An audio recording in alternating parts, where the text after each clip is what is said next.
C'est des histoires de voilà, hein, c'est un petit peu des histoires d'escargots. Hein. escargots. Et ce sont des petites histoires courtes en une page.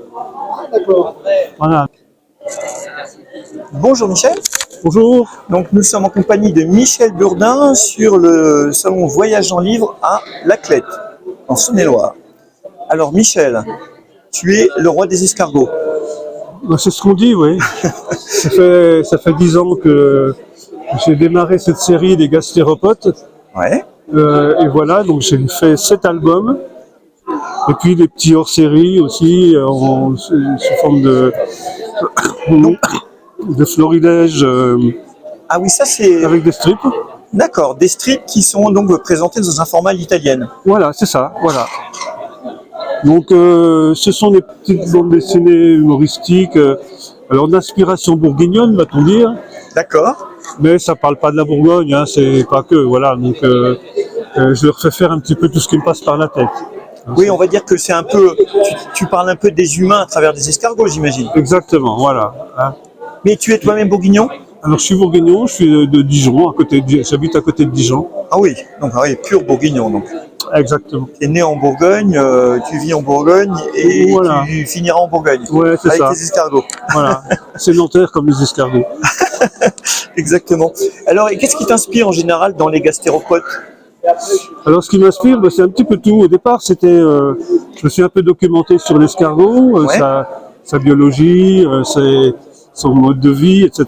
Et puis, j'ai fait des gags à partir de ça. Il y a moyen de faire. Hein. Entre la lenteur, la bave, voilà, le fait qu'ils n'ont pas de main, pas de pied. Oui, oui, oui. Voilà, donc c'est de quoi faire. Et puis après, bon, j'ai un petit peu étendu le champ aussi en prenant carrément des situations de la vie quotidienne et en essayant de mettre ça dans le monde des escargots et de voir comment ils pourraient réagir par rapport à ça. Puis voilà, bon, c'est assez aléatoire, hein, les idées elles me viennent comme ça. Je peux des fois lire un mot, ou voir, entendre quelque chose, ou voir une image, et puis ça va m'inspirer quelque chose. Et alors, tu as dit que tu fais ça depuis 10 ans. Alors, sans connaître ton âge, tu as donc commencé à un âge respectable. Oui, c'est plus de 70 ans, effectivement. Oui, voilà. Bon, voilà. Et donc, mais tu faisais quoi avant d'être dessinateur d'escargots? Alors avant, j'étais forestier. Forestier. Donc, j'ai été garde forestier pendant un moment. Je gérais à l'Office national des forêts, donc je gérais des forêts publiques. Et puis après, j'ai travaillé plus dans le domaine de la forêt privée, pour aider à la gestion de la forêt privée et puis aussi de la santé des forêts. Voilà, et puis j'ai même fini ma carrière en informatisant Ah donc tu faisais de l'informatique aussi? J'ai fait de l'informatique. Alors ça m'aide aujourd'hui pour faire de l'infographie.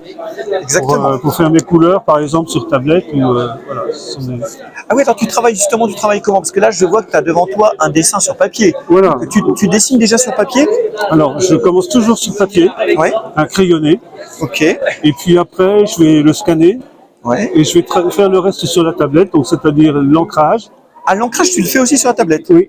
Alors au début, je ne le faisais pas sur tablette, mais j'ai trouvé que c'était plus facile après de travailler sur tablette à partir de ce niveau-là. Et puis donc la colorisation. Oui, la colorisation. C'est assez classique la colorisation, mais l'ancrage, c'est pas toujours évident. Non. Après, il faut faut arriver à reproduire son outil manuel sur la tablette. Bon, ça demande un petit peu de temps, mais une fois que c'est fait, ça marche très bien. D'accord, oui, et donc tu fais tout, parce que tu fais scénario, dessin et couleur. C'est ça, voilà. Tu fais tout. Voilà. Ouais, mais c'est pas souvent, parce que moi j'en connais qui font pas la couleur ou qui font pas le scénario. Donc oui, d'accord. Et alors, qu'est-ce qui t'a amené, donc après ta carrière de forestier, à devenir dessinateur de BD? Parce que c'est pas évident, on s'improvise pas dessinateur de BD. Alors dessinateur, je dessine depuis très longtemps, hein, depuis l'adolescence. Oui. Donc même quand j'avais mon travail de forestier, je travaillais un peu en parallèle. Je continuais de travailler un peu le dessin. Donc c'était soit alors j'ai travaillé un petit peu dans la presse locale dijonnaise dans les années 80. Et puis sinon je faisais des illustrations d'articles ou des affiches, un petit peu à la demande. D'accord. Et puis je me faisais quelques planches de temps en temps comme ça que je gardais dans un carton parce que bon, ben voilà. Et les escargots, c'est venu tout de suite ou t'as dessiné d'autres choses avant? Alors avant, je dessinais d'autres choses, c'était plutôt plutôt des personnages humoristiques, personnages à gros nez. Ouais. Et puis, tiens, d'ailleurs, j'en ai peut-être un, voilà, par exemple. Voilà. Oui, dans le type franco-belge classique. on va dire. Voilà, tout à fait. Mmh. Et puis, en fait, les escargots, c'était quelque chose qu'on m'avait demandé quand je travaillais pour la presse régionale, c'était de mettre une petite touche régionale dans les images. Mhm. Donc, je mettais un petit peu en arrière-plan, comme faisait Gottlieb avec sa coccinelle. Tu mettais un escargot. Je mettais un petit escargot, voilà.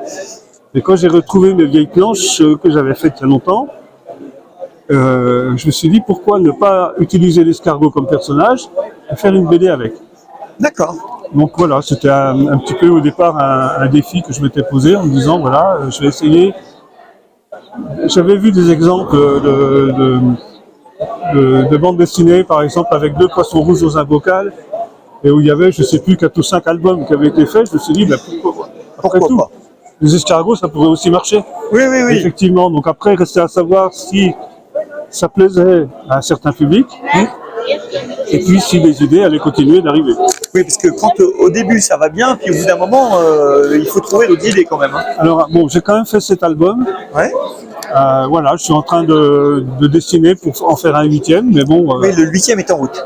c'est en route, voilà. Ah oui, donc tu ne t'arrêteras pas. Jamais. Je sais pas, pour le moment, je peux pas dire. D'accord, d'accord. Les idées viennent au fur et à mesure. Hein. Peut-être un beau jour, ça va s'arrêter, j'en sais rien. Ouais. Ou pas, ça peut Et continuer. si c'est le cas, je repartirai sur autre chose, il n'y a pas de problème. Oui, oui, très bien. Eh bien, écoute, Michel, merci beaucoup pour tes réponses et puis un très bon salon. Ben, merci, avec plaisir. Allez, à bientôt. À bientôt.